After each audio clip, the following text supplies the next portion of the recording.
ரீசெண்டாக குஜராத்லேயும் விசாகப்பட்டினத்துலேயும் பெரிய AI data centre projects வந்திருக்கு. தமிழ்நாடு ஒரு கோல்டன் ஆப்பர்ச்சுனிட்டியை மிஸ் பண்ணிடுச்சா? பட் பல நாடுகளில் மக்கள் இதுக்கு எதிராக போராட்டம் பண்ணிட்டு தான் இருக்காங்க. ஸோ இது மிஸ் பண்ணதே நமக்கு நல்லதா? அதை புரிஞ்சுக்க ஏஐ டேட்டா சென்டர்னா என்னன்னு பார்க்கலாம். முதல்ல டேட்டா சென்டர்னா என்ன?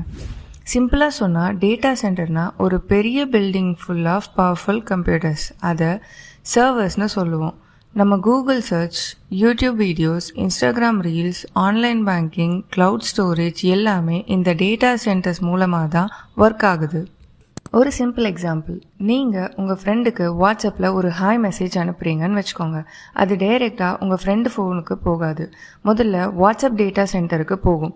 அங்கே சர்வர்ஸ் சென்டர் வெரிஃபை பண்ணும், மெசேஜ் செக்யூராக என்கிரிப்ட் பண்ணும். ரிசீவர், அதாவது உங்கள் ஃப்ரெண்ட் ஆன்லைனா ஆஃப்லைனா வாட்ஸ்அப்லன்னு செக் பண்ணும். ரிசீவர் ஆன்லைன்னா உடனே மெசேஜ் டெலிவர் ஆகிடும். அவங்க மெசேஜ் படித்ததும் அந்த ரீட் ரெசிப்ட் மறுபடியும் டேட்டா சென்டர் வழியாக வந்து தான் உங்களுக்கு ப்ளூ டிக்ஸ் வரும். ஒரு சிம்பிள் வாட்ஸ்அப் மெசேஜ்க்கு கூட டேட்டா சென்டர் பல வேலை பண்ணுது.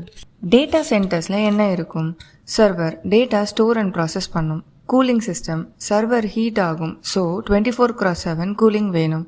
பவர் பேக்கப், கரண்ட் போனால் கூட யூபிஎஸ் அண்ட் ஜென்ரேட்டர்ஸ் மூலமாக இன்ஸ்டண்ட்டாக ஒர்க் ஆகணும். Security, CCTV, biometric access, fire protection and cyber security வழியாக இந்த செக்யூரிட்டியை அச்சீவ் பண்ணுவாங்க. அப்போ ஏஐ டேட்டா சென்டர்னால் என்ன? ChatGPT, Gemini, AI image generation மாதிரி டெக்னாலஜிஸ்க்கு நார்மல் டேட்டா சென்டர்ஸ் போதாது. ஏஐ டேட்டா சென்டர்ஸில் தௌசண்ட்ஸ் ஆஃப் ஜிபியூஸ் சேர்ந்து ஒரே நேரத்தில் கோடிக்கணக்கான கேல்குலேஷன்ஸ் பண்ணும். சிம்பிளாக சொன்னால் நார்மல் டேட்டா சென்டர் மோஸ்ட்லி இன்ஃபர்மேஷனை ஸ்டோர் அண்ட் ப்ராசஸ் பண்ணும்.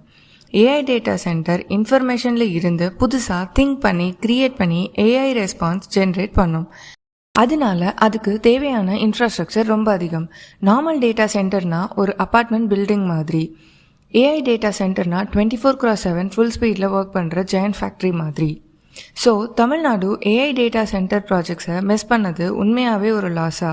இல்லை அதோட என்வரன்மெண்ட் இம்பேக்ட் எல்லாம் பார்த்தா அது ஒரு ஹிடன் அட்வான்டேஜா? அதை நெக்ஸ்ட் வீடியோவில் பார்க்கலாம். இந்த மாதிரி அப்டேட்ஸ்க்கு நம்ம ஃபீடை ஃபாலோ பண்ணுங்கள்.